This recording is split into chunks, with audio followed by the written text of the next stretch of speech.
Bonjour tout le monde et bienvenue à un autre épisode de Politiquement parlant. C'est le balado politique avec Salim Idrissi et Georges Tsantrizos. Merci beaucoup d'être là. On vous apprécie énormément. Si vous ne l'avez toujours pas fait, allez vous abonner sur notre chaîne YouTube. On est en train de grandir cette petite communauté-là. Ça va super bien puis on vous remercie pour ça. Évidemment, vous pouvez nous trouver sur toutes les plateformes audio. Et sur les réseaux sociaux, j'avais oublié ce mot-là la semaine passée, imagine-toi bien, les réseaux sociaux. Merci beaucoup, Salim, ça va bien? Ça va bien, merci. Et toi, George? Super, super. Je suis content parce que, tu sais, puis on a déjà parlé de ça. Tout à coup, il y a une crise à Ottawa. Il y a possiblement une élection qui s'en vient. Puis le téléphone commence à sonner, les gens veulent venir. Puis ça fait chaud au cœur parce que ils suivent le podcast apparemment. Oui, tout à fait. Alors tant les personnes qu'on invite que les personnes qui veulent bien venir et qui nous contactent sont évidemment les bienvenus. Et George, on est quand même assez privilégiés parce que ça va faire à peu près 2 ans qu'on fait ça. On a reçu des gens d'à peu près tous les partis politiques. Puis pour moi, aujourd'hui, c'est comme si on venait boucler un certain nombre de partis politiques. Il nous restera peut-être le Parti vert. Éventuellement, un jour, quelqu'un viendra les représenter. Mais aujourd'hui, on a le plaisir et le grand privilège d'avoir avec nous le député de Rosemont-la-Petite-Patrie et qui est également porte-parole... Excusez-moi, là, j'ai oublié. Chef adjoint, ouais. Pardon, du NPD, M. Alexandre Boulris. Bonjour. Oui, bonjour, George. Bonjour, Salim. Il y a bien trop de titres. Excuse-moi. J'ai beaucoup trop de titres, oui. Il me semble que vous êtes porte-parole de plusieurs dossiers. Je suis porte-parole en matière de logement, je suis porte-parole adjoint en affaires étrangères, porte-parole adjoint en langue officielle, puis porte-parole adjoint en environnement et changement climatique. Mon Dieu, en plus d'être chef adjoint. Bon, en tout cas, on est privilégié de vous avoir aujourd'hui. Merci beaucoup d'être là. Ça fait vraiment plaisir d'être là. Et alors, effectivement, mis à part la semaine dernière où nous avons eu Pablo Rodriguez pour parler de sa course à la chefferie au Parti libéral du Québec, on est beaucoup axé sur la politique fédérale en ce moment, et puis je pense pas que ça va étonner beaucoup de monde, ni que ça va changer dans les prochaines semaines, mais en tout cas, on est bien heureux d'avoir quelqu'un d'un parti d'opposition pour nous parler aussi un petit peu, de nous donner ses perspectives. Et oui, on va avoir des élections cette année, alors forcément, vous allez jouer un rôle important. Alors, je sais pas, regardez, on va lancer une première question comme un pavé dans la mare. Vas-y. Ah ouais, comme quand j'étais petit, envoie-la à ta garnotte. C'est ça. C'est ça. Alors, d'abord, l'espèce de crise politique à Ottawa. Comment, à travers un prisme orange, vous la voyez, vous la percevez? Disons que la fin de la session parlementaire au mois de décembre a été pas mal mouvementée, puis ça s'est terminé de manière fracassante avec Chrystia Freeland qui claque la porte, qui s'en va. Ensuite de ça, des pressions sur le premier ministre Trudeau pour qu'il quitte, une révolte des caucus du Québec, de l'Ontario. Donc, c'était un peu cacophonique, c'était très improvisé et ça faisait vraiment fin de régime, là. Tu sais, après presque 10 ans de régime Trudeau, de gouvernement libéral à Ottawa, on sentait l'essoufflement, puis que les gens étaient juste plus capables. Puis on le sent peut-être un petit peu moins au Québec. Au Québec, il y avait une fatigue de Justin Trudeau. Les gens étaient déçus, les gens étaient tannés, désabusés. Mais au Canada anglais, là, l'agressivité était vraiment une coche ou deux au-dessus, là. C'était de la détestation, c'était de la haine. Et la marque Trudeau était finie. C'était comme terminé. Puis on le voit bien parce que toute la stratégie des conservateurs de Poilievre, c'était attaquer Trudeau. C'était devenu, je pense, intenable. Il y avait même un sondage de fin d'année d'Angus Reid où les libéraux étaient tombés 3e, puis nous autres, le NPD, on était 5 points d'avance sur les libéraux, ce que je n'avais pas vu depuis 2015, depuis 10 ans. On verra ce qui va se passer dans les prochaines semaines, les prochains mois, mais c'est vraiment une crise de fin de régime. Puis ce qui est malheureux en ce moment, c'est que depuis ce temps-là, on a l'impression que le Parti libéral, il s'occupe plus du Parti libéral du Canada que de s'occuper des affaires de la population. Là, ouais. Puis nous, ça fait quand même, depuis le tout début de ce balado-là, évidemment, on connaît des gens à Ottawa, on connaît pas mal plus au Québec, mais on avait beaucoup de chuchotements par rapport à la grogne dans le caucus, que des députés n'étaient pas contents. Puis on disait avec Salim, on était un peu surpris qu'ils avaient réussi à garder ça un peu sous le radar. Puis là, tout à coup, avec la défaite à Toronto-Saint-Paul l'été dernier, Là, Dans tout à la coup, salle Amar Verdun. ouais, ça c'est venu par après, mais au début, juste avec le Toronto Saint Paul, tout à coup, tout le monde est sorti. Oh, il y a la grogne. Mais on savait, au moins, on l'écoutait des gens qu'on connaissait que ça allait pas si bien que ça. Quand même, ils ont maintenu tout ça un peu sous le couvert, mais à partir d'un moment, tu peux plus. Non, ça peut plus fonctionner. Puis, c'est tu sais, les partis politiques, tout le monde, on regarde les sondages, là, même si on dit qu'on les regarde pas, on les regarde pareil. Là. Mais ça devait, tu sais, c'était un peu théorique. Puis nous autres, on entendait souvent comme, ben là, les libéraux ils disaient, ben, on a du temps, puis Poilievre va s'essouffler. Puis, mais à un moment donné, ça devient comme très concret puis tangible. Fait que pour le Parti libéral du Canada, perdre Toronto-Saint-Paul puis perdre la salle Amar-Verdun, là, ça devient du concret. Ben oui. Puis là, un paquet de députés d'arrière-ban, panique. Puis vous avez quand même, votre parti a joué quand même un rôle dans cette défaite, même si vous n'aviez pas remporté nécessairement les sièges, parce que effectivement, il y a une bonne partie de cet électorat qui a voté rouge à Toronto-Saint-Paul, qui a voté pour le NPD, Oui. et pareil à Verdun, Oui. Villemar. Puis la salle Amar-Verdun qui s'est jouée sur un cheveu, là, c'est vraiment, ça a fini 28, 27, 26. Ça peut pas être plus serré que ça. Et notre candidat Craig Sauvé a très bien fait. Puis d'ailleurs, va être encore candidat la prochaine fois, donc je vous l'annonce. Et puis, on pense être capable de ravir cette circonscription-là. Mais une circonscription que les libéraux avaient jamais perdue, puis qui perdent comme ça dans une élection partielle. Ils arrivent deuxième, puis avec le NPD qui est à 1% d'eux autres. C'est vraiment une course à 3. Ça va l'être encore la prochaine fois. On verra qu'est-ce qui va arriver. Alors, c'est quand même un peu... Alors, regardez, les Canadiens, quand ils voient un petit peu la situation politique au niveau fédéral, ils se disent, ils doivent sans doute se poser la question, comment est-ce qu'on a pu en arriver là? C'est un gouvernement minoritaire, donc forcément, il y a un peu d'instabilité. Pendant un bon bout, on va revenir là-dessus un peu plus tard, il y a eu cette entente libérale NPD qui a permis une certaine stabilité au Parlement et au gouvernement pour pouvoir avancer certaines choses.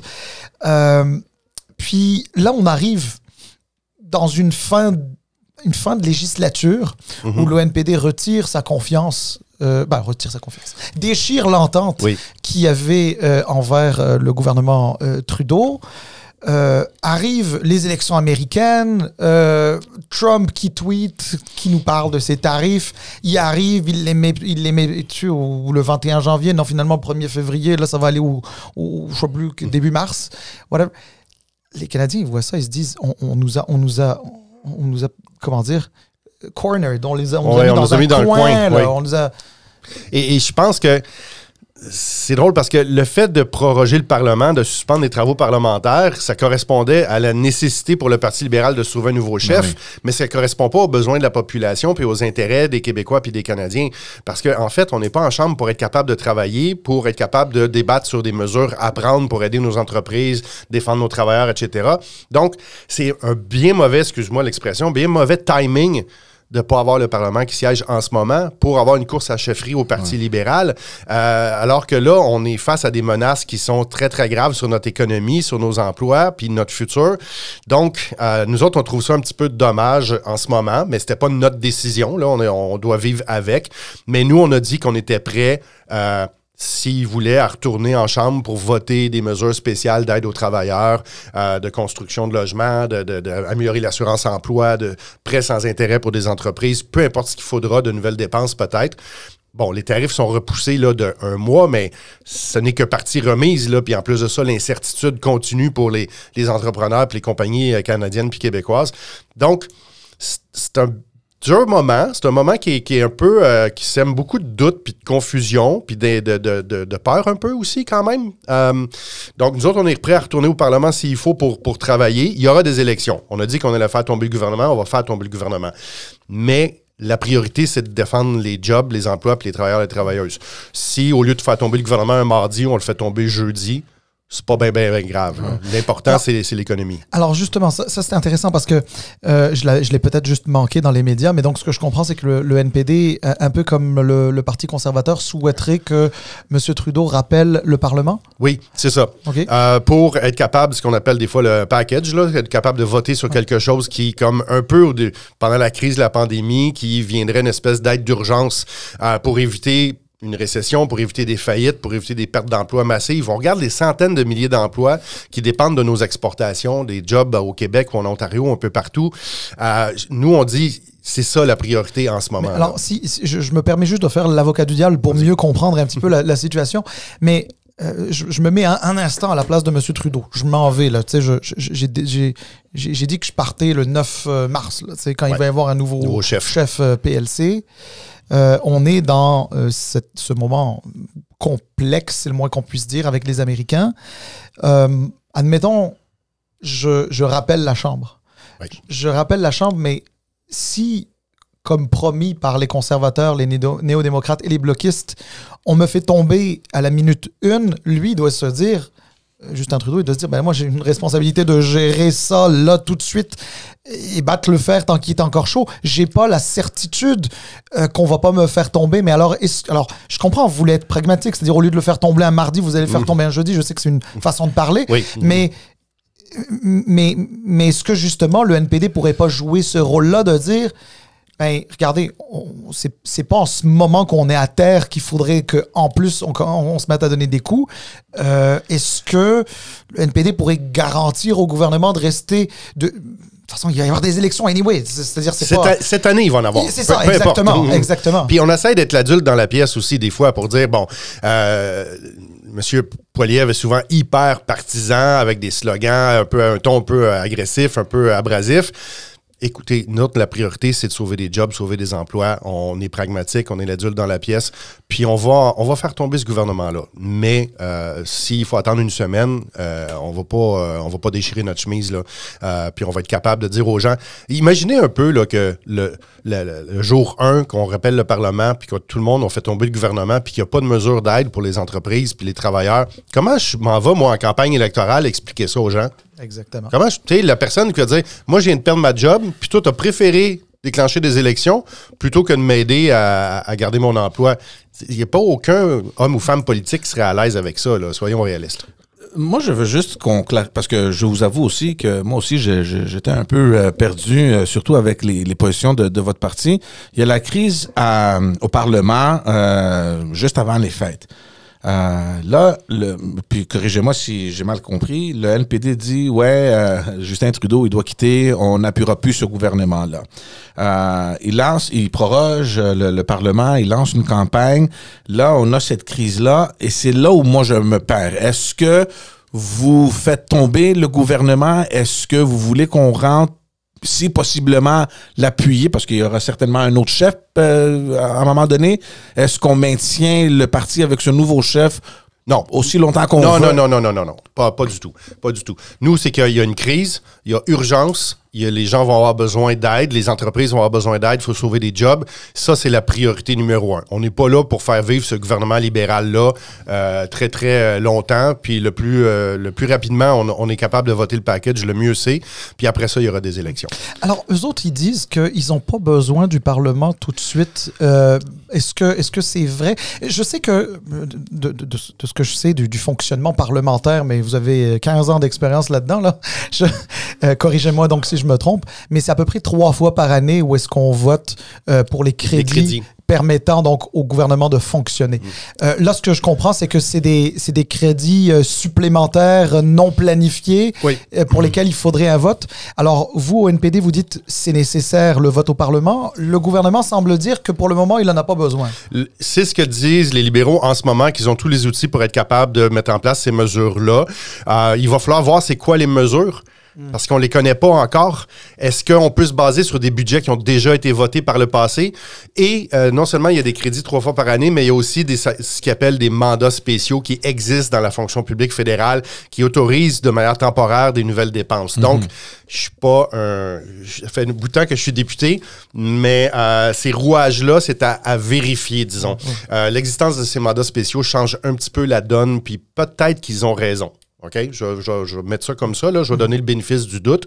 Mais si c'est nécessaire de rappeler le Parlement, on ne va pas attendre le 24 mars pour avoir un plan qui va être efficace puis effectif pour aider les travailleurs et les entreprises. Là. Il va être trop tard. Même si c'est reporté au 1er mars, il va quand même être très tard. Quelqu'un qui regarde ça de l'extérieur, OK, qui peut-être ne connaît pas la politique ou la mécanique un peu du Parlement, regardez à quel point c'est ridicule. OK? Évidemment, il y a une crise en ce moment, il y a des menaces tarifaires. Le Parlement est fermé. OK? Ils ont fermé le Parlement. Donc, le premier ministre en fonction doit rouvrir le Parlement. On a un discours du trône pour passer les mesures. Ensuite, proroger le Parlement, finir sa campagne au leadership. Le nouveau chef arrive. Réouverture du Parlement avec un nouveau discours du trône. On fait tomber le gouvernement. Élection, un autre discours du trône. Donc, on a comme 3 législatures en dedans de 3 mois. C'est ça environ à peu près? Écoutez, j'ai pas dit que c'était pas ridicule. Vous n'êtes pas responsable de ça? Non, bienvenue dans les règles parlementaires britanniques du système de Westminster.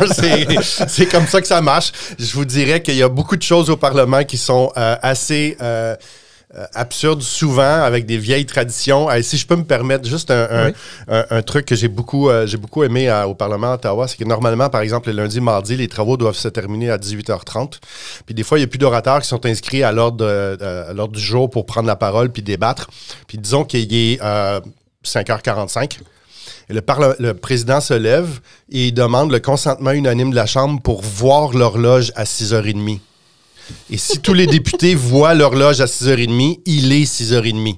Ah. Donc, il y a une capacité de voyager dans le temps au Parlement fédéral. Mon Dieu.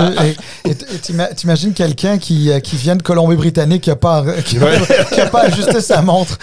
Mais bon, OK. Alors, écoutez, au moins ça, c'est très clair. Dans ce que je comprends, c'est que du point de vue du NPD, c'est-à-dire on pourrait retourner en chambre.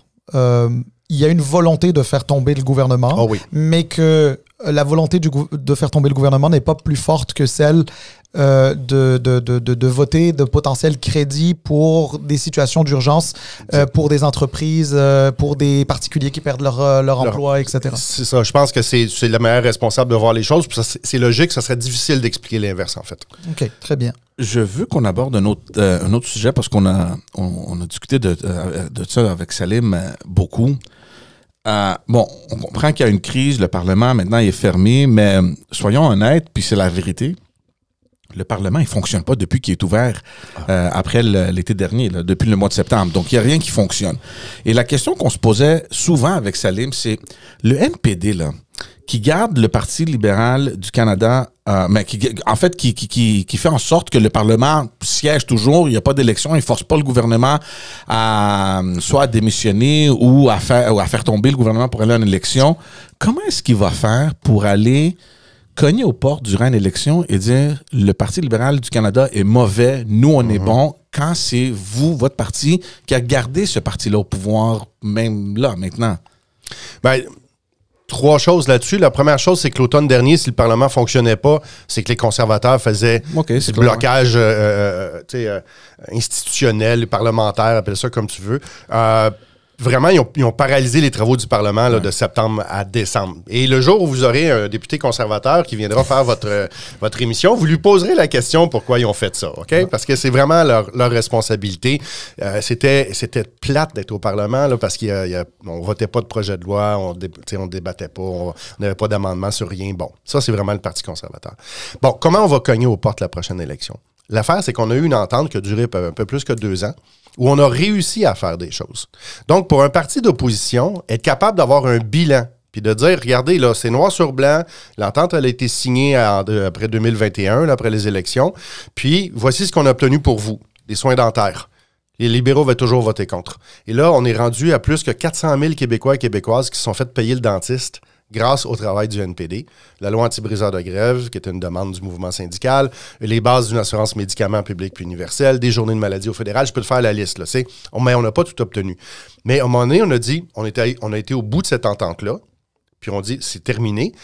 C'était pas qu'on allait faire tomber le gouvernement nécessairement automatiquement, c'est qu'il n'y avait plus d'automatisme qu'on allait le supporter. On retrouvait notre liberté puis notre autonomie, puis on allait juger à la pièce si on était d'accord, si on n'était pas d'accord avec les mesures. Donc, oui, ça ramenait de l'incertitude, mais ça nous ramenait aussi notre capacité de dire oui ou non à certaines affaires. Puis c'est là où on va dire, si on a briser l'entente, c'est parce qu'ils n'ont pas fait telle affaire qu'ils auraient dû faire. Notamment, au point de vue changement climatique, le bilan des libéraux est vraiment pas intéressant. On regarde la crise du logement. Ce qu'ils ont mis sur pied n'a pas fonctionné depuis des années. Et c'est là où on prend nos distances. Mais, George, tu as raison. On est dans une situation où on était des partenaires temporaires. On a obtenu des gains. On a un bilan à présenter. Mais là, il faut aussi dire...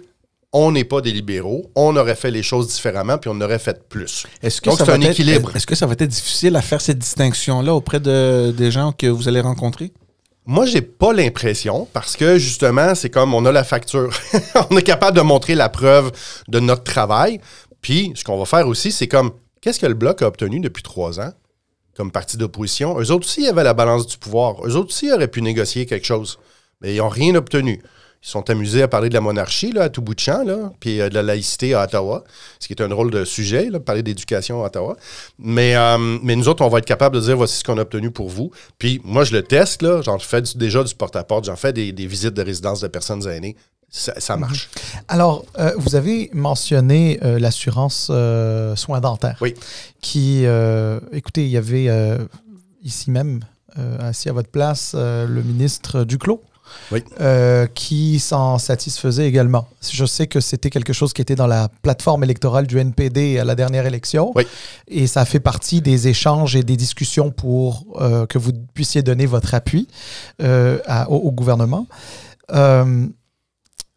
On lui a posé la question, est-ce que c'était de l'ingérence dans les champs de compétences du Québec? Il a répondu non. Il a expliqué pourquoi, selon lui.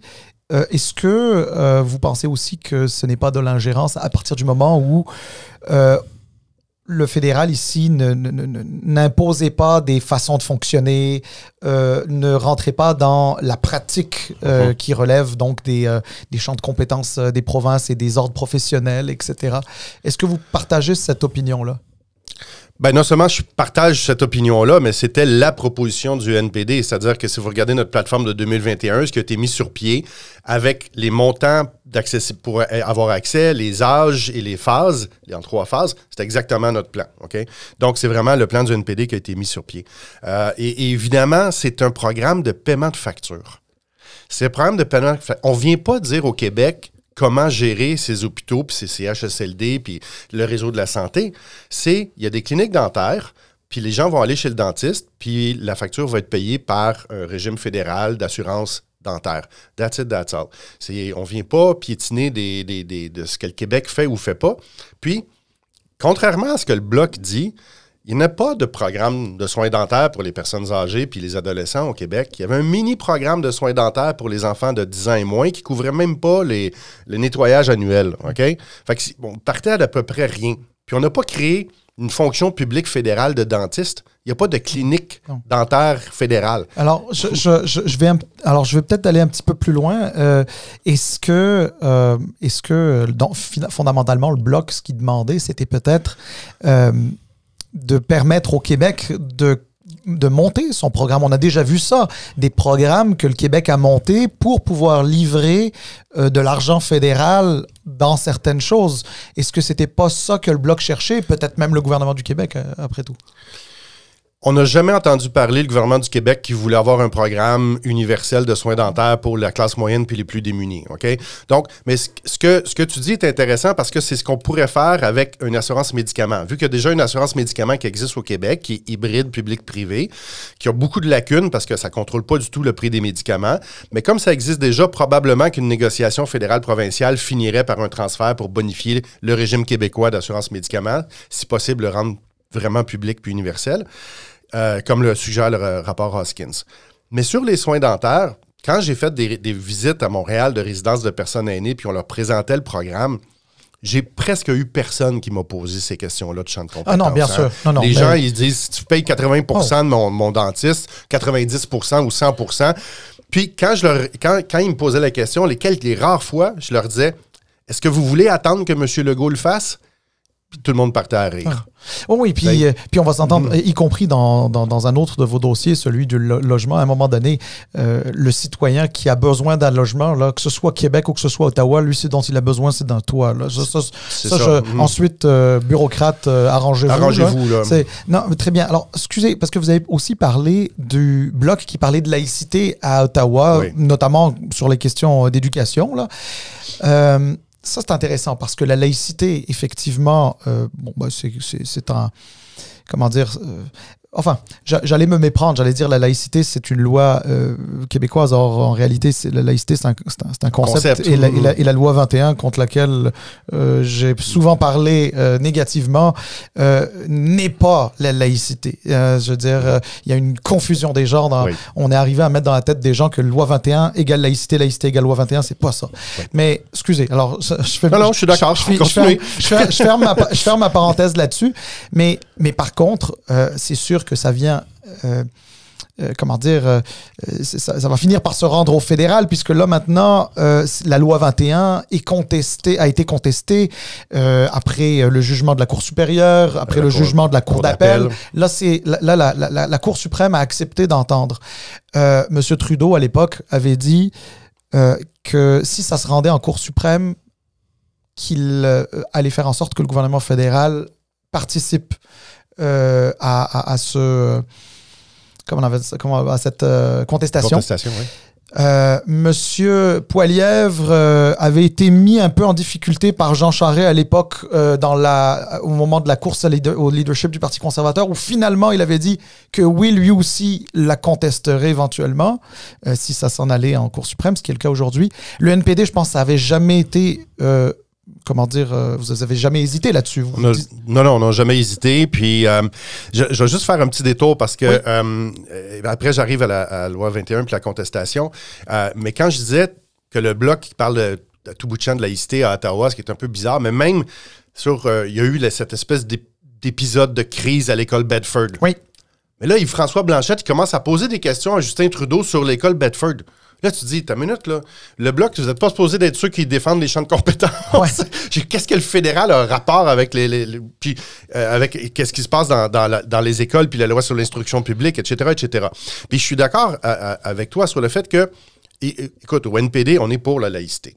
L'État doit être neutre, ne doit pas faire la promotion d'une religion ou une autre. Puis je pense qu'avec la déconfessionnalisation des commissions scolaires en 99, on avait atteint ça. Moi, je suis pas mal vieux, là, les gens qui m'écoutent. Là, on avait des cours de catéchèse quand j'étais petit à l'école. On n'est plus là pantoute, puis tant mieux. Puis ça, c'est la laïcité, ça, pour moi. La loi 21 qui est discriminatoire, ça, c'est d'autres choses. Puis au NPD, on s'oppose à la loi 21, comme beaucoup de Québécois et Québécoises d'ailleurs, puis c'est tout à fait légitime de s'y opposer. Comme parlementaire, j'ai aussi la responsabilité de défendre les libertés fondamentales puis les droits fondamentaux. Et c'est là où je pense que la loi 21, il y a un problème de discrimination qui avait été reconnu d'ailleurs par le juge Blanchard de la Cour supérieure. Et qui n'a pas... Et je tiens à le préciser parce que j'avais eu un petit échange avec le ministre Drainville là-dessus, sur ce podcast même. La Cour d'appel n'a jamais contredit le fait qu'elle était discriminatoire. La Cour d'appel a juste dit que l'utilisation de la clause dérogatoire était constitutionnelle. Et c'est là-dessus qu'on va en Cour suprême, d'ailleurs. C'est ça. Donc, je pense que moi, comme citoyen puis comme parlementaire, je dois défendre les droits fondamentaux défendus par la Charte des droits et libertés du Québec et du Canada, les deux, d'ailleurs. Et aussi de dire qu'il y a peut-être une utilisation abusive de la clause dérogatoire pour suspendre des droits fondamentaux. Parce que si on le fait de manière systématique et en plus de ça, on le fait de manière préventive, c'est qu'on vient d'admettre qu'on sait que c'est contre les droits fondamentaux puis la Charte des droits et libertés. Mais on le fait pareil. Mais est-ce que cette discrimination-là ou cette suspension des droits en vaut la peine? Est-ce que ça règle vraiment un problème sociétal profond et très répandu? Moi, j'ai jamais compris ce que la loi 21 essayait de régler comme problème. Bedford, je pourrais vous le dire, mais on va pas aller là-dessus. mais Bedford est la preuve que la loi 21 n'a réglé aucun problème. N'a réglé aucun problème. Parce que les problèmes de Bedford, qui sont des problèmes réels et auxquels il faut s'attaquer, la preuve que la loi 21, c'est pas la laïcité, parce que si c'était laïcité, on n'aurait pas eu Bedford. Voilà, c'est ça. Exactement. Mais quand tu n'appliques pas le programme scolaire, là, c'est la loi sur l'instruction publique. Exactement. Là, je vais même plus loin, parce que je pense, toute façon, regardez, ça va étonner personne. Là, moi, sur les questions sociales, je suis quand même plutôt assez ouvert d'esprit. Si on devait trouver ça normal que d'utiliser de manière préventive la clause dérogatoire, ça voudrait dire que demain matin, un gouvernement, puis je ne présuppose de personne, je ne veux pas me faire d'ennemi quoi que ce soit, pourrait tout simplement dire, utiliser le nonobstant dans ses préambules là, et dire on interdit l'avortement aux femmes. Oui. Ça serait pas impossible. Et on pourrait même pas savoir d'ailleurs si ça pourrait peut-être même être motivé par des raisons religieuses. Puis on veut pas de ça. Oui. Donc c'est une pente glissante. C'est un terrain dangereux. On pourrait penser à une clause dérogatoire qui pourrait suspendre le droit de certains citoyens pour faire des déportations basées sur je sais pas trop quels critères. C'est devenu un peu malheureusement presque à la mode dans les mouvements d'extrême droite, là, les déportations, la rémigration, que ce soit aux États-Unis, en France, en Allemagne. C'est dangereux ce qu'on entend là, depuis des mois. Alors, j'éviterai, moi, de faire un lien entre la loi 21 et les déportations, parce qu'on n'est pas là. Je parlais plus de la clause dérogatoire. Oui, non, mais effectivement, mais c'est-à-dire que c'était mon point également, puis là-dessus, on va se rejoindre. Il y a d'autres choses sur lesquelles on sera moins d'accord, mais disons, là-dessus, on va se rejoindre. C'est qu'à un moment donné, les libertés dans la charte québécoise, qui a inspiré la charte canadienne, à un moment donné, c'est que si on commence à trouver ça normal que de les briser sans même pouvoir sans même pouvoir les étudier d'un point de vue juridique par nos tribunaux, etc. Oui. Ben, écoutez, c'est sûr qu'on passe d'une société basée sur les libertés à autre chose, à un autre modèle, et je suis pas certain que les Québécois et les Canadiens veulent ça. Ils veulent ça, effectivement. Je veux qu'on parle un peu de finances publiques. Vous avez mentionné quelques programmes que vous aviez dans votre plateforme, que vous avez réussi à faire passer à cause de l'entente avec le Parti libéral du Canada. Il y a il y a un point d'interrogation sur le taxe sur le gain en capital qui n'a jamais été voté avec le budget. On a repoussé ça un peu, finalement, le Parlement il est prorogé maintenant, mais Revenu Canada, ils ont déjà commencé à l'appliquer. Donc ça, c'est un peu une pente glissante là-bas. Je sais pas pourquoi. Ils l'ont pas repoussé à l'année prochaine. Il me semble que j'ai vu quelque chose passer. Il me semble que le ministre des Finances a dit ça va être appliqué juste en 2026, mais c'est vrai que c'était très, très mélangeant il n'y a pas longtemps. Ça n'a pas été voté, on va l'appliquer, mais après, si c'est pas voté, on va vous rembourser, mais tout le monde était bien mélangé. Et il y avait des gens qui pouvaient avoir des amendes, ou avoir peut-être pas des amendes, mais des intérêts. Et ce qui était complètement stupide, absolument. Mais là, on attend voir qu'est-ce qui se passe parce que les gens qui ont payé ces taxes-là et c'est même pas une loi maintenant. Là, le Parlement est prorogé, donc il faudrait, quand le Parlement soit en session, de représenter ce projet-là et on verra si jamais ce sera voté. Mais entre-temps, les gens qui ont fait des transactions ont fait quoi? C'est une excellente question, mais une chose est sûre, ils ne devraient pas être pénalisés. Ouais. Si les gens ont agi de bonne foi, les gens ne devraient pas être pénalisés, ne devraient pas payer de taux d'intérêt non plus. Quand il y avait eu l'épisode de la PCU, c'était aussi notre position au NPD. Si les gens ont agi de bonne foi, ils ne devraient pas être pénalisés à cause d'un imbroglio politique, administratif. C'est pas de leur faute. En même temps, c'est une mesure qu'on supporte, nous autres, au NPD, évidemment, depuis longtemps. Oui, c'était dans votre programme de toute façon, mais on va revenir aux finances publiques. Évidemment, ça coûte de l'argent, ces affaires-là. Puis là, au dernier budget, on annonce 60 milliards, 62 milliards. Non, mais celui de l'année passée qui dépassait d'environ 22 milliards. Parce que ça devait être 40 milliards, c'était rendu 62. Dans celui courant, on parle d'une dizaine ou 10, 11 milliards de plus, mais on le saura après que la vérificatrice générale va passer là-dessus. Si je connais bien ça, embauchez-moi. Non, mais la question, c'est un parti comme le parti, le nouveau parti, Nouveau Parti démocratique. Évidemment, c'est connu, ces programmes sociaux, vous êtes les champions de tout ça. Évidemment, ça coûte de l'argent. Les gens qui pensent que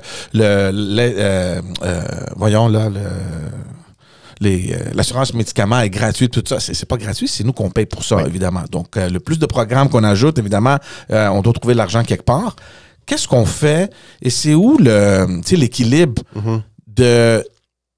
d'avoir des services pour la population, mais en même temps d'avoir un peu un équilibre financier, une rigueur budgétaire. Ouais. Est-ce qu'on peut jumeler ces deux réalités-là? Ouais, on peut jumeler ces deux réalités-là, puis j'inviterais les gens à regarder le bilan des gouvernements provinciaux du NPD, qui ont un bon bilan. Tout le monde se souvient de la catastrophe de Bob Ray, là, au début des années 90 en Ontario, mais allez voir le gouvernement de Colombie-Britannique en ce moment, le gouvernement du Manitoba en ce moment, qui a eu aussi, on a eu été en Nouvelle-Écosse au pouvoir aussi, Saskatchewan pendant des années dans le passé.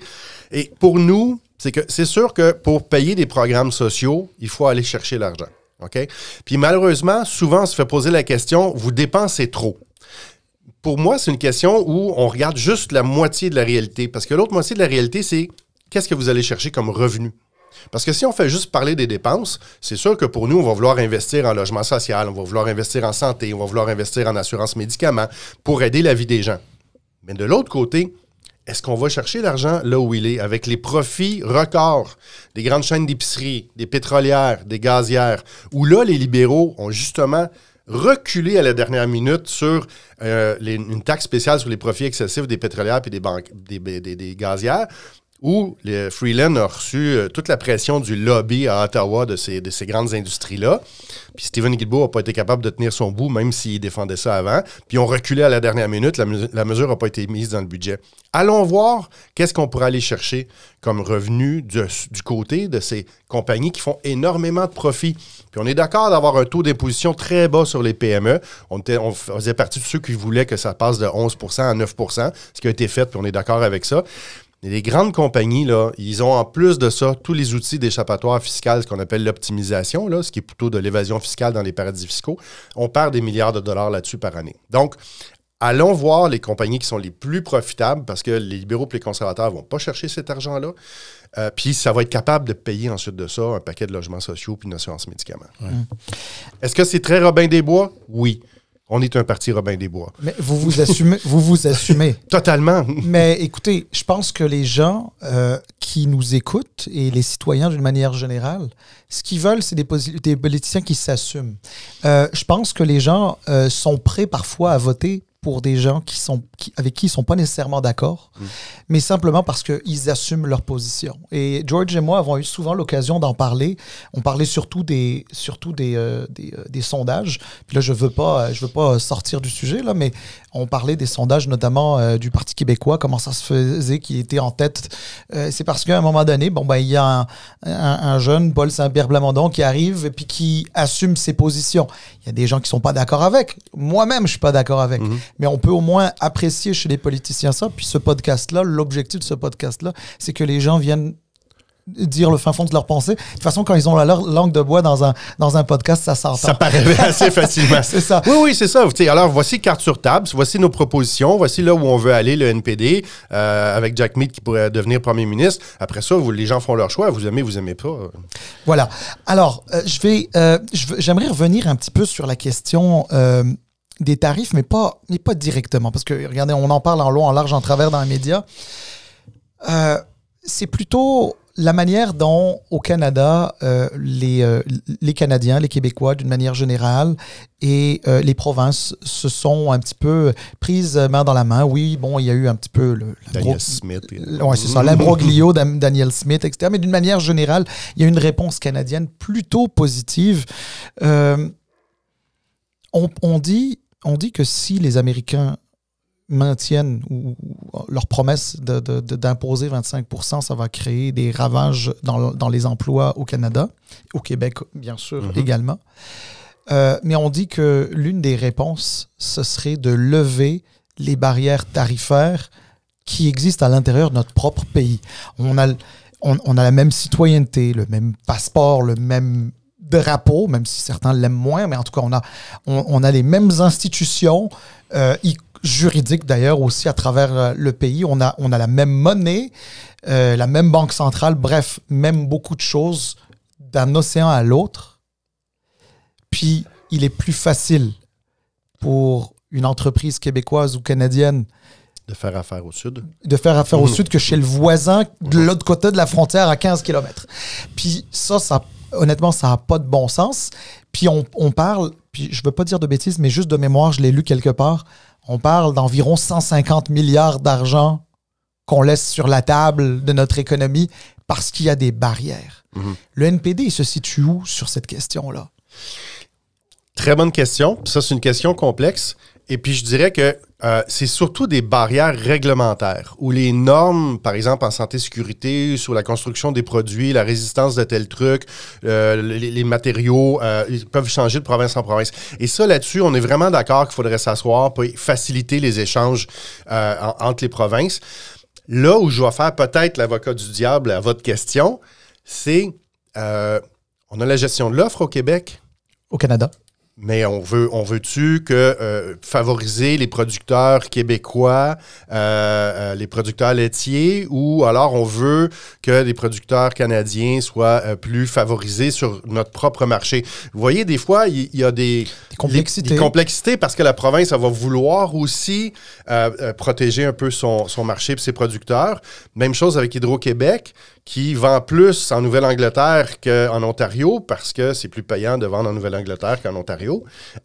Alors, vous voyez qu'on peut trouver des contre-exemples où des fois, chacun va vouloir tirer la couverture de son bord. Mais c'est sûr, mais de façon, même dans un cas de libre-échange, on avait le libre-échange avec les États-Unis, ça n'a jamais été non plus, excusez l'expression, le free-for-all, dans le sens que c'était encadré d'une certaine manière. Même l'accord de libre-échange avec les Européens, puis la gestion de l'offre a fait, je sais que ça a inquiété beaucoup de monde à travers le Canada, y compris au Québec, mais il reste qu'au final, la gestion de l'offre a quand même été protégée. Je ne sais pas jusqu'à quand, mais en tout cas, jusqu'à date... Elle est un peu effritée à chaque fois. Un petit peu effritée, effectivement. Mais en même temps, on essaye aussi de trouver des équilibres. Hein, donc ça peut pas être...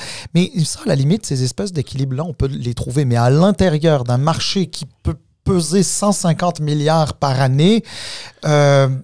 on serait forcément un peu moins dépendant des Américains. Et je pense que ça, c'est la première étape qu'on peut faire assez facilement parce que ça ne dépend que de nous. Et la deuxième étape, mais dont on parle depuis 25 ans puis on ne l'a jamais fait, c'est la diversification de nos exportations.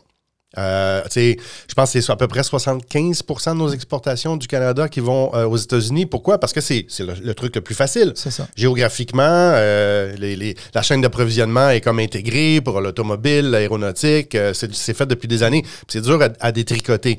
Mais il va peut-être falloir se pencher vers l'Asie puis l'Europe. Alors moi, c'est de la musique à mes oreilles parce qu'à ce niveau-ci aussi, je pense que la diversification des marchés est importante. Mais si on revient au marché intérieur. Je vois les centrales syndicales déchirer leurs chemises, à quel point elles sont contre ça. Contre de lever les barrières, qu'elles soient réglementaires ou qu'importe quel genre de barrières, mais en tout cas des obstacles au commerce intérieur. Honnêtement, et particulièrement en ce moment même, j'ai un peu de misère avec leur discours. Et je sais qu'habituellement, NPD et les syndicats ont quand même une bonne communication. Comment est-ce que vous faites pour faire un peu de pédagogie auprès aussi des syndicats pour leur expliquer que notre économie est à risque? Je pense qu'il faudrait avoir une conversation avec les dirigeants du Congrès du travail du Canada qui représentent les syndiqués de toutes les provinces, sauf le Québec, où la FTQ a une espèce de statut autonome. Mais je pense qu'on pourrait montrer qu'une stimulation de l'économie par les échanges interprovinciaux est bon pour maintenir des emplois syndiqués ou en créer d'autres. Alors, à partir de ce moment-là, je pense qu'ils vont être capables d'être à l'écoute. Puis c'est très drôle parce que il y a 30 ou 40 ans, on se battait contre le traité de libre-échange aux États-Unis, puis pour le protectionnisme. Puis là, on est tellement intégré à l'économie américaine qu'on est devenu à défendre le maintien du libre-échange avec les États-Unis. Mais s'il y a une chose, je pense que tous les Canadiens ont réalisé ces dernières semaines, c'est à quel point une décision peut venir tout fragiliser la viabilité économique du Canada. Tout le monde, finalement, s'est réveillé, puis on s'est dit, oh my God, on était tellement dépendant de ces échanges-là que tout à coup, tout peut changer à un moment où on questionne un peu l'amitié de l'autre côté de la frontière et tout à coup, on se revire un peu à soi-même, puis on dit, OK, on parle maintenant de barrières économiques interprovinciales, etc., il y a plusieurs personnes qui semblaient être contre la construction de pipelines. Et là, on adopte un peu l'argument de l'Alberta. Puis on se dit, ben, ils ont eux aussi des ressources naturelles importantes. Pourquoi ne pas les aider à... je ne me rappelle pas c'est quel premier ministre qui l'a ramené. Je ne sais pas de quelle province, là. Mais de votre côté, je sais qu'au point de vue de l'environnement, vous allez me dire on est contre ça. Mais vu cette réalité-là, on a quand même une richesse dans l'Ouest canadien. On ne pourrait pas trouver une solution pour aider l'Alberta? C'est une très bonne question. Nous, on s'appuie beaucoup sur le Federation of Labour de l'Alberta, qui est le syndicat provincial, l'équivalent de leur FTQ là-bas, qui, eux autres, défendent tous ces emplois-là dans ces industries-là. C'est des centaines de milliers d'emplois, mais qui sont bien conscients qu'à un moment donné, il va falloir qu'ils fassent une transition parce que oui, l'Alberta a mis tous ses œufs dans le même panier aussi avec le pétrole puis le gaz, alors qu'ils ont une capacité dans l'éolien puis le solaire qui a été inexploitée depuis des années. Plusieurs études le prouvent. Alors, nous, on est plutôt dans cette orientation-là, puis on ne pense pas que de nouveaux projets pétroliers vont nécessairement être la solution à moyen puis à long terme. Pourquoi? Parce que le pétrole de l'Alberta est parmi le plus polluant au monde et le plus difficile à traiter aussi, puis il n'y a pas beaucoup de raffineries qui sont capables de le faire, à part au Canada puis la côte ouest américaine. Donc, même penser à envoyer ça en Europe, ça ne serait pas accepté pour des raisons réglementaires. Probablement, ils n'ont pas les capacités.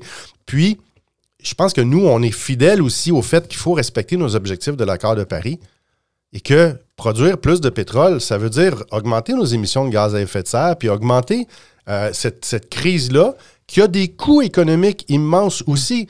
J'écoutais un ingénieur français dernièrement qui disait « Vous voulez savoir ce qui va arriver avec le climat dans les prochaines années? Parlez aux compagnies d'assurance. » Parce que c'est eux autres qui font les calculs pour savoir ça va coûter combien, ces feux de forêt, ces inondations, ces sécheresses, etc., etc. Mais moi, je suis très sensible à la question environnementale. D'abord, pour une question de gros bon sens.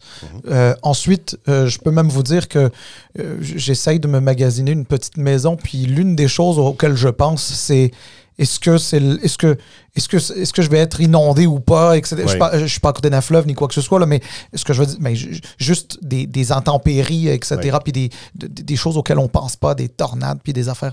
Mais au-delà de ça, il s'agit pas nécessairement de produire plus de pétrole canadien, albertain en l'occurrence, plus que de donner à l'Alberta la possibilité de l'exporter. Bon, alors il y avait la ministre Gould, Karina Gould, ici même, qui nous disait que bon, il y avait Trans Mountain, là, tu sais. Oui. Donc ça, je pense que sur la côte ouest, ils ont leur passage, mais je pense que c'était plus vers l'est qui recherchaient à vendre leur pétrole. J'ai du mal à croire que l'Alberta, ainsi que des compagnies privées, auraient investi des milliards de dollars dans des oléoducs sans avoir de clients pour leur pétrole. Mais attention, là, parce que le pipeline Trans Mountain, il n'y a aucune compagnie privée qui a voulu l'acheter. C'est l'État canadien, c'est le gouvernement libéral qui a acheté Trans Mountain avec notre argent, avec l'argent public, à 36 milliards de dollars. Et les soins dentaires, ça coûte pas cher à comparer à 36 milliards de dollars pour un tuyau. Là. Je comprends que le tuyau, il va ramasser de l'argent. Mais si les compagnies privées avaient considéré que c'était un projet rentable, ils l'auraient acheté. Non, c'est le fardeau, là, le risque, il est sur le dos de l'ensemble des contribuables canadiens. Alors, le jour où il y a peut-être moins de personnes qui sont intéressées par le pétrole le plus polluant et le plus difficile à traiter au monde, ben tu vas le vendre à qui, ce pipeline-là, après? Puis au Québec, je pense pas que l'opinion publique voudrait voir un pipeline traverser le Québec. Là, même pour le GNL? C'est un petit peu plus délicat, ça, peut-être. Là. Il y a des, à Saguenay, ça avait fait un gros débat à l'époque, mais il y a des risques environnementaux aussi, non seulement sur les gaz à effet de serre, mais aussi sur le trafic maritime, notamment sur des espèces très, très fragiles comme le beluga. Et là, il faut voir, est-ce qu'on veut sacrifier les belugas ou on veut vendre du gaz liquéfié ailleurs dans le monde. Là, c'est un débat de société qu'on doit avoir. Sur la stratégie du gouvernement, là, ces jours-ci, de, entre guillemets, négocier, je pense pas qu'il y a eu trop de négociations. Je pense qu'on a écouté ce que M. Trump voulait, puis on a dit, OK, monsieur, merci, donnez-nous un peu plus de temps. Moi, je pense que le temps, c'est une mauvaise stratégie parce que, comme vous avez dit, ça ne règle pas la question de l'instabilité. Mais au point de vue de l'approche de M. Trudeau et de tout ce qu'il avait proposé, vous étiez où, vous? Est-ce qu'il y avait des discussions? Est-ce qu'il vous consultait? Est-ce que c'était vraiment un Team Canada? Ou comment ça s'est passé? Ben, monsieur, le premier ministre a fait une réunion avec l'ensemble des chefs des partis d'opposition. Jack Mead, du côté du NPD, on a mis sur pied avec le CTC un plan produire et acheter au Canada sur notamment les contrats publics, l'approvisionnement du gouvernement fédéral, mettre de l'avant certains produits de chez nous pour que ça soit plus avantageux. Et nous, on était d'accord avec le fait que c'est le temps de se serrer les coudes face à la menace américaine. Alors oui, on faisait partie de ce plan-là. Nous, on avait des demandes des fois un petit peu plus spécifiques, comme arrêter d'exporter des minéraux critiques pour créer des voitures ou du câble à fibre optique aux États-Unis et qui aurait mis en péril notamment la construction des automobiles de Tesla. Et pour faire mal à ce super milliardaire qui fait des drôles de salut ces temps-ci. Mais oui, on était d'accord avec cette approche unifiée où on fait face ensemble parce qu'ils sont tellement plus puissants que nous, mais on n'est pas impuissants non plus. Alors, il faut leur faire comprendre que ça va leur faire mal également en aérospatial, en aéronautique ou dans d'autres sujets. Et là-dessus, je pense que le gouvernement fédéral en ce moment, M. Trudeau a gagné 1 mois, mais si on cède à chaque fois ils vont-tu nous faire ça à chaque mois, en fait?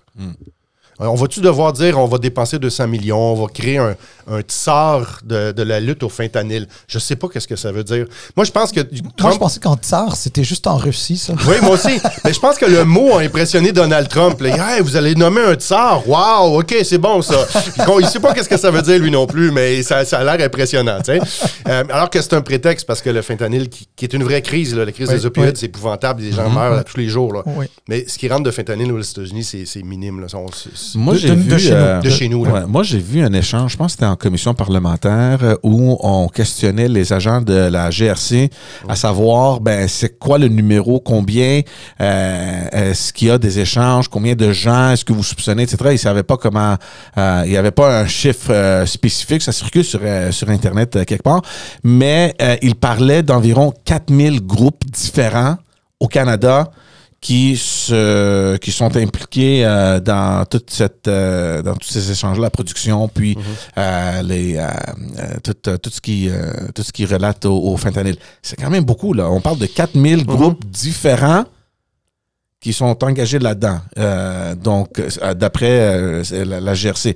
Je l'ai vu hier, je pense, il y a plusieurs qui commencent à partager ce clip-là, parce que tout le monde dit, bon, tout ça pour ça, c'est moins d'1%, mais là, ce clip-là a commencé on a commencé à partager ça.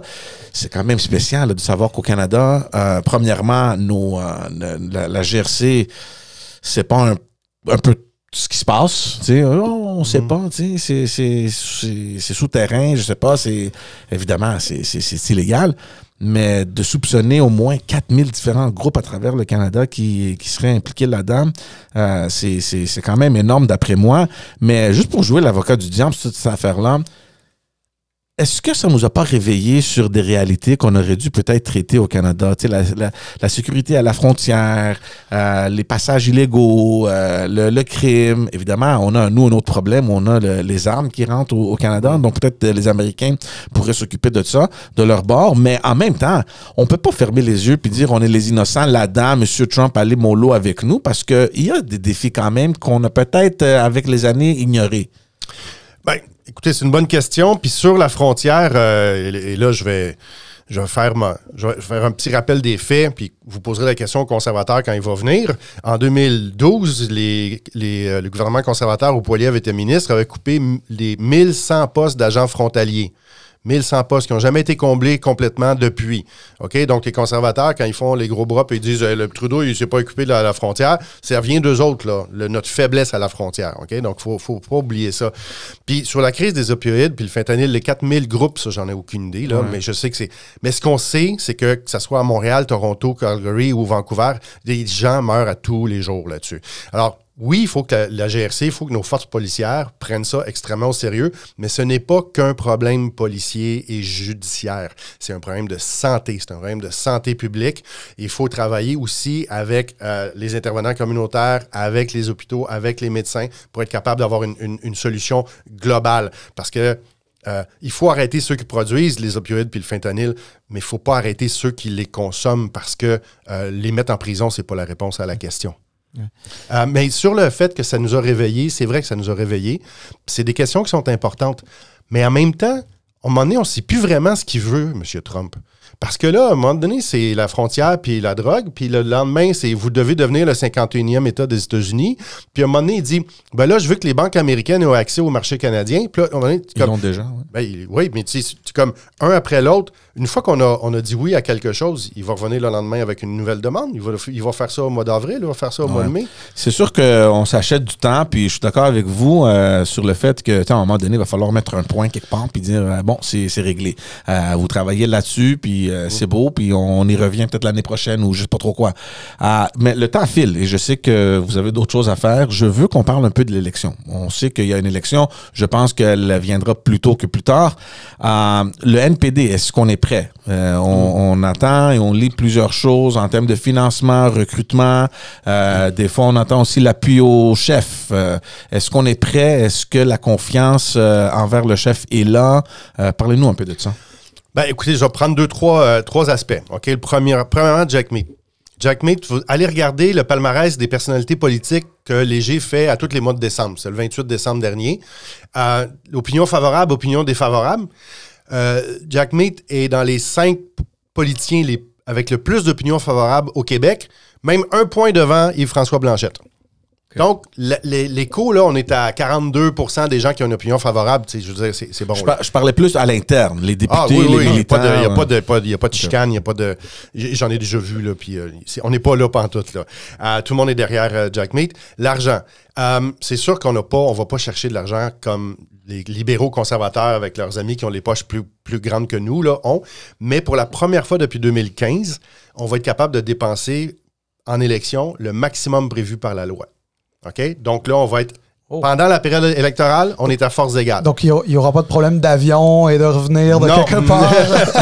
Après ça, les choix de comment ça va être dépensé, c'est pas moi qui décide. Okay? Non, c'est ça. Puis, on est déjà en période de recrutement de candidats, de candidates depuis des mois. On est rendu à peu près à, je vous dirais, peut-être 120, 130 candidats déjà investis au Canada. On est déjà rendu à 20, 25 au Québec. Il y en a eu 3 la semaine dernière qui ont été nommés. Il y en a d'autres qui s'en viennent également. Je prends beaucoup de café avec beaucoup de gens, beaucoup d'appels téléphoniques. Alors, tout ça est mis en branle. Les formations pour les candidats, candidates ont déjà commencé également. On la recherche de directeurs de campagne. Je vous dirais que sur l'île de Montréal, par exemple, trouver des directeurs de campagne pendant une course à la chefferie de Projet Montréal, c'est compliqué. Ils sont tous occupés avec des candidats à projet. Non, c'est sûr, c'est sûr. J'avais, excuse-moi, George, je reviens sur un autre... sujet, peut-être le dernier, Amazon. Oh. Amazon, il y a eu la fermeture des 7 entrepôts. Ouais. On parlait de 1700 personnes, mais par la suite, j'ai cru comprendre qu'il y en avait plus que 1700 personnes. En tout cas, si j'ai bien compris ce que le ministre ce matin, on nous parle de plus de 4000, je pense. J'ai vu ce matin sur le nouvelle. En tout cas, bref. Donc beaucoup de monde. On parle de 7 entrepôts. Puis, ce ne sont pas 7 entrepôts au Canada. Amazon n'a pas quitté le Canada. Mm-hmm. Amazon a fermé cet entrepôt au Québec et au Québec seulement. On les soupçonne, même s'ils ne le confirmeront jamais, que c'est en raison de la syndicalisation de leur entrepôt à Laval, puis qu'ils voyaient que ça allait faire boule de neige ou un effet domino, là, puis bon, je ne sais pas si c'est vrai, puis bon, moi je suis partisan de dire que c'est une entreprise privée puis que c'est une décision d'affaires, mais il reste qu'il faut s'assurer de respecter les lois qui sont en place, effectivement.